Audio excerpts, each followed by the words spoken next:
Hello everyone, I'm Durgeshwari Chinaya. Today I would like to talk about 6 sections which are important from Occupational Safety, Health and Act Part 1 to Part 7, 1994.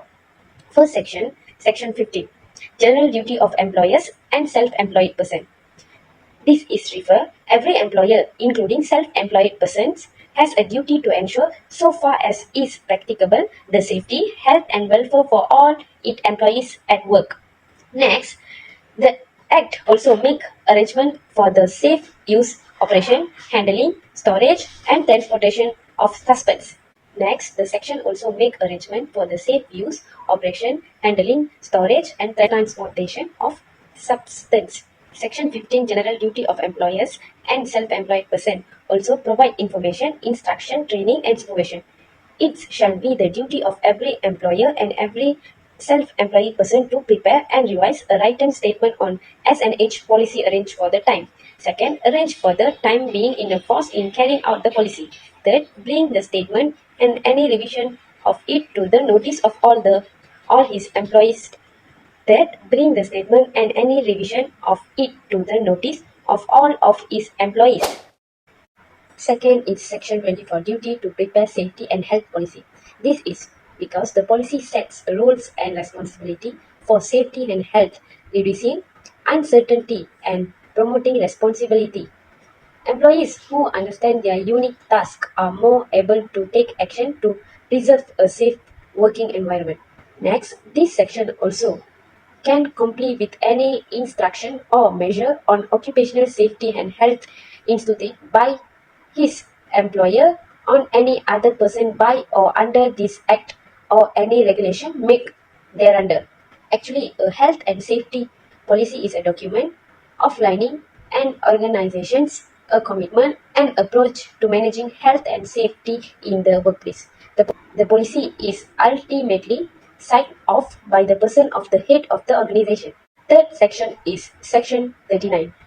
Duty to provide information, instruction, training and supervision.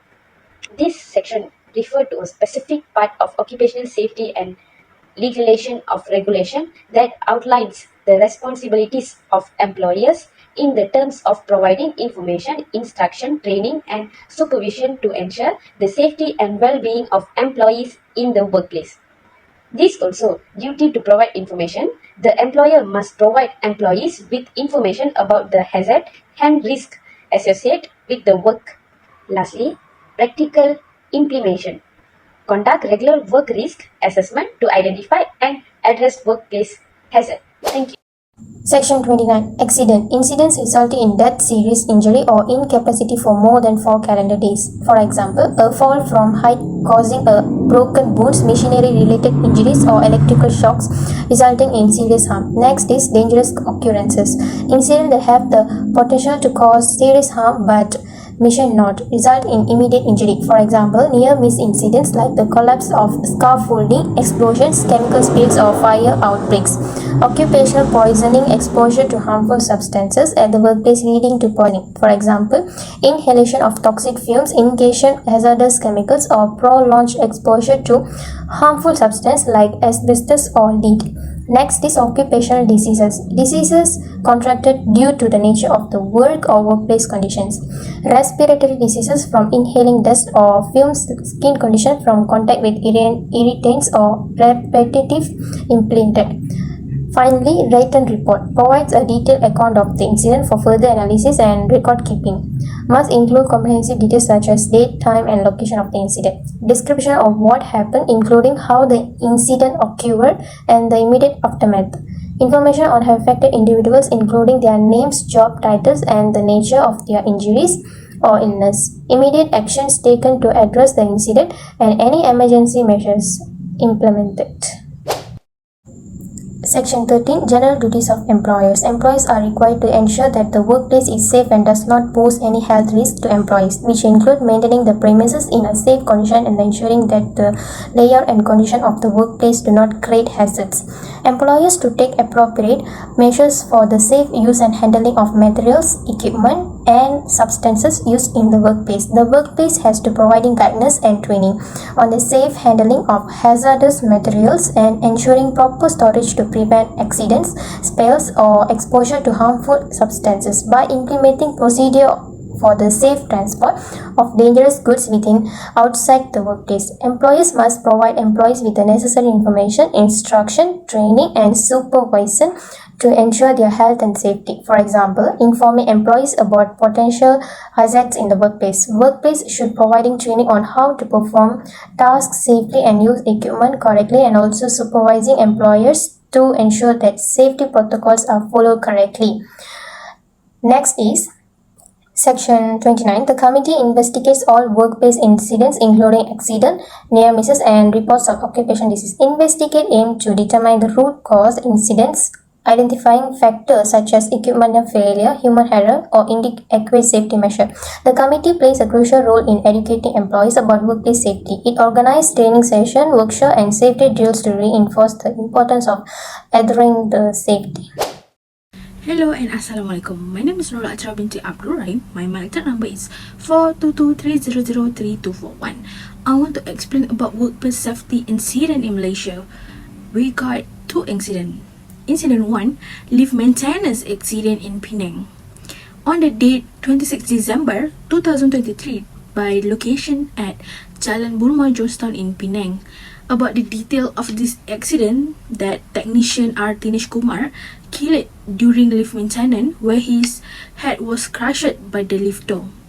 So, the legal of implication that Department Occupational Safety Healthy Dodge investigation under Section 15 of OSHA 1994 that highlighting employer accountability for workplace safety. And also, the relevance to Section 15 implies employee responsibility for safe working environment. Thank you. About Incident 2, about the fatal chemical exposure in Pengerang. On that date, April 2019, at locations Pengerang Integrated Petroleum Complex at Johor. About the details in incidents, that 2 workers died from hydrogen sulfide gas exposure during maintenance on a piping system.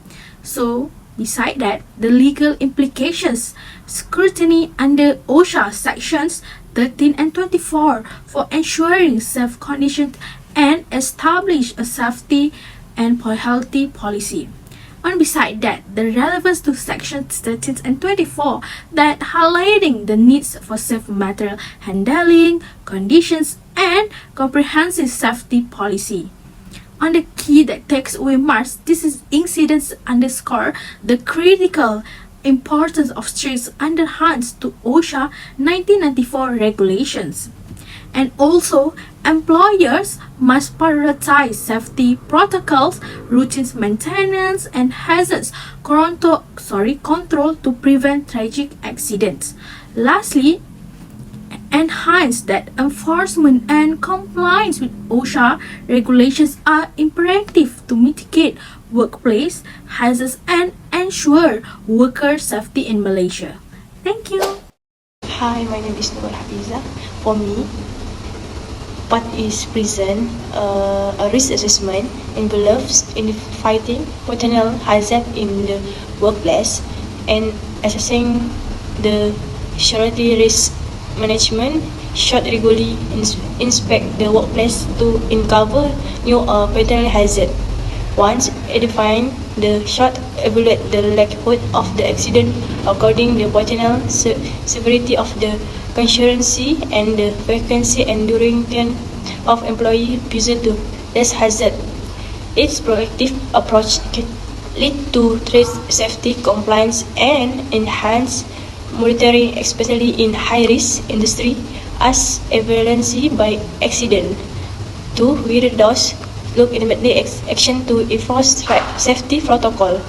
For example, for instance, in manufacturing plants management, identify a potential hazard such as faulty machinery that should cause injury by assessing the risk. They evaluate that here is a high likelihood of an accident according if the machinery is not repaired with several contingencies as such as serious injury to employee. As a result, they implement immediately maintenance checks and discourage regular inspection to mitigate the risk.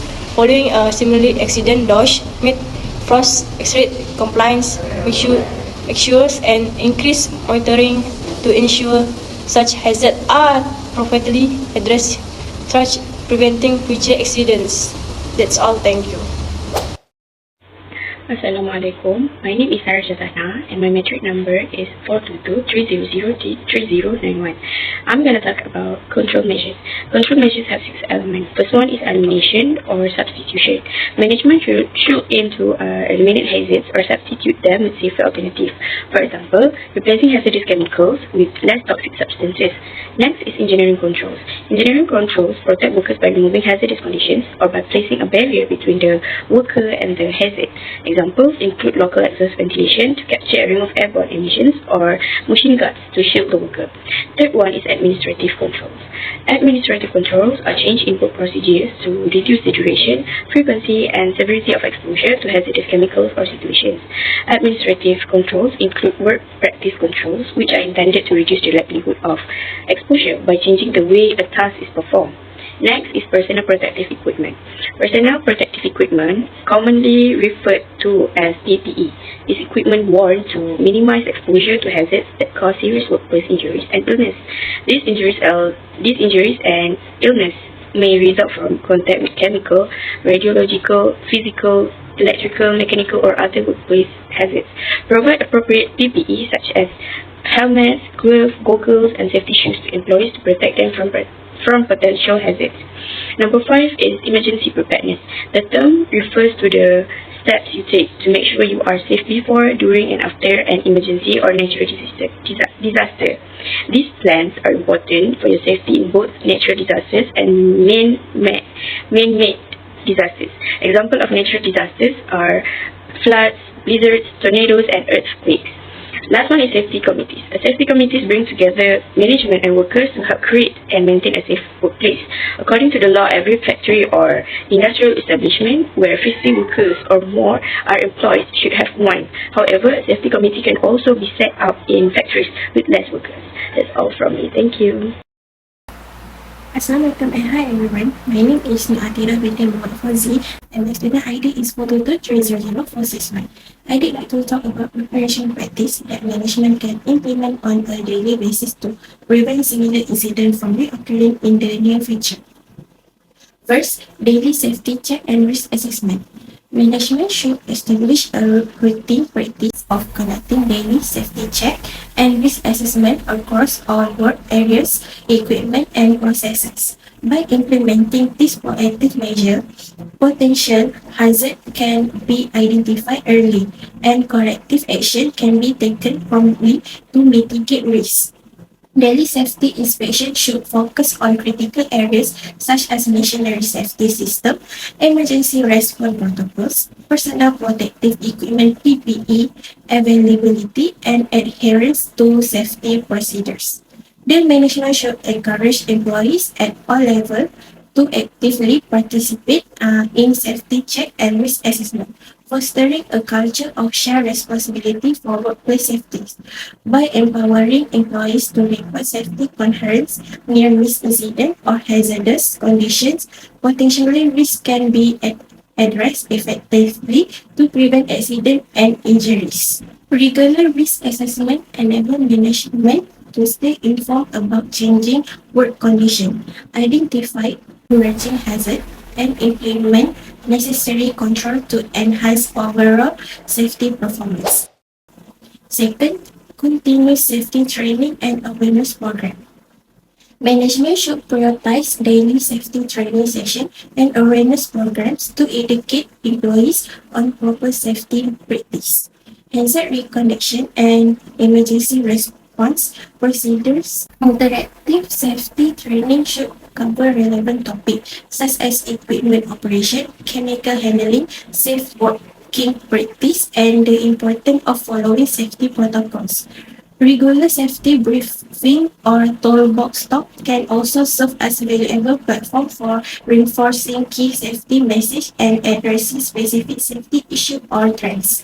By investing in continuous safety training and awareness initiatives, management can ensure that employees are well informed, equipped with the necessary knowledge and skill to perform their tasks safely, and aware of potential risks in the workplace. Training programs should be tailored to specific job roles, hazards present in the work environment, and compliance requirements under the Occupational Safety and Health Act OSHA 1994, creating a culture of safety through ongoing training and awareness building. Effort instill a sense of vigilance, accountability, and commitment to safety among all employees. By incorporating this daily preparation practice into their safety management system, organizations can proactively address workplace safety issues, enhance risk prevention measures, and mitigate the recurrence of incidents or accidents in the near future. Continuous vigilance, employees engagement, and a strong emphasis on safety culture are essential elements in sustaining a safe and healthy work environment. So that's all for me. Thank you.